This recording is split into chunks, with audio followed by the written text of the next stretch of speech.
du management ont donné lieu à un nouveau rendez-vous ce mercredi 7 octobre 2015.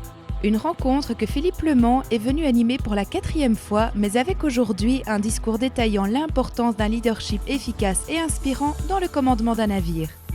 C'est de façon interactive et par le biais du multimédia que Philippe Lemant a animé ce midi intitulé « Leadership inspirant, prenez le commandement de la frégate Léopold I ».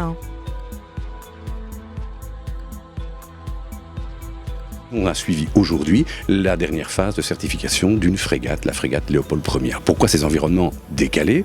Eh bien parce que justement, ils sont décalés. Si j'utilisais des parallèles qui étaient trop proches du monde de l'entreprise, l'audience, les participants, les collaborateurs, la première chose qu'ils feraient, ce serait de comparer. Ah mais chez nous, ça se passe pas comme ça, chez nous c'est différent, et forcément c'est différent. Mais ce qui nous intéresse, c'est de trouver, au travers de ces histoires, les attitudes et comportements qu'on essaye de promouvoir, de montrer au fond, voilà des gens qui font bien, qu'est-ce que ça peut vouloir dire pour vous. Et donc on est tout à fait dans un mode qui n'est pas celui du copier-coller. Il ne s'agit pas de prendre ni la NASA, ni la frégate, ni les pompiers comme des modèles qu'il faut utiliser stricto sensu, mais plutôt comme des sources d'inspiration. Qu'est-ce que je peux en faire ?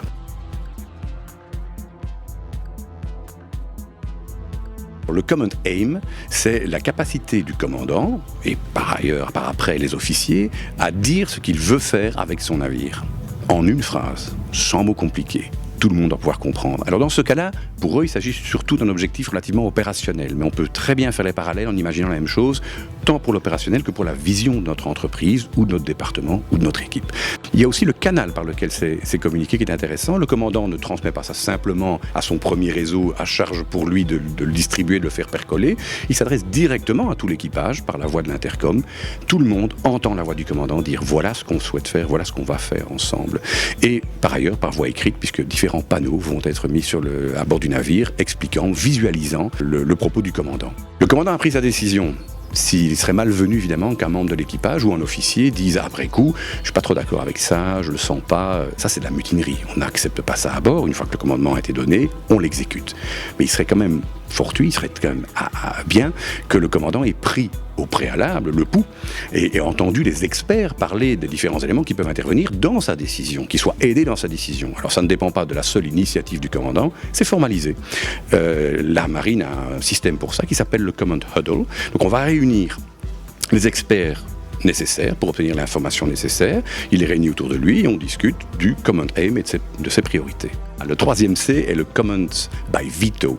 C'est la manière dont, à bord, se vit la délégation responsable ou le principe de subsidiarité, c'est-à-dire mettre le niveau d'autorité et de décision le plus bas possible. On parle le plus bas, mais le plus bas possible. Dans ce cas-ci, c'est le Command by Veto. On imagine facilement un commandant prenant action sur la passerelle, donnant des ordres à tout bout de champ. Rien à voir avec la réalité.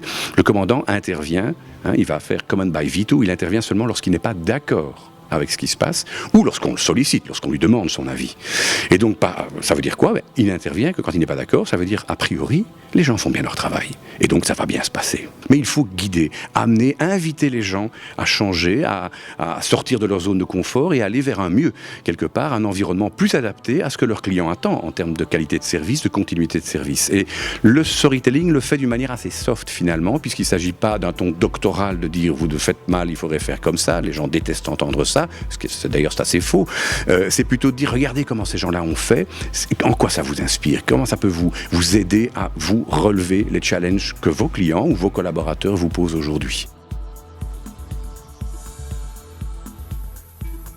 S'il n'y avait pas des organisations comme YTech qui, de manière régulière, de manière aussi attractive, proposent des sujets d'actualité et des sujets relativement, parfois, qui peuvent apparaître bateaux, mais qui sont extrêmement pertinents et qui demandent beaucoup d'innovation et de changement, eh bien, ces entreprises, tous ces leaders qu'on a vus aujourd'hui, n'auraient probablement pas la chance d'entendre ça et finalement le liraient peut-être à droite ou à gauche dans un magazine, mais ça n'a pas du tout la même qualité et le même impact. Par ailleurs, leurs interventions sont souvent précédées et suivies d'un temps d'échange, de networking, où non seulement ils auront peut-être appris quelque chose de l'orateur, espérons-le, c'est tout le bien qu'on leur souhaite, mais surtout apprenant les uns des autres. Et donc ce lieu de convergence, il est rendu possible par des organisations comme YTech, que je remercie.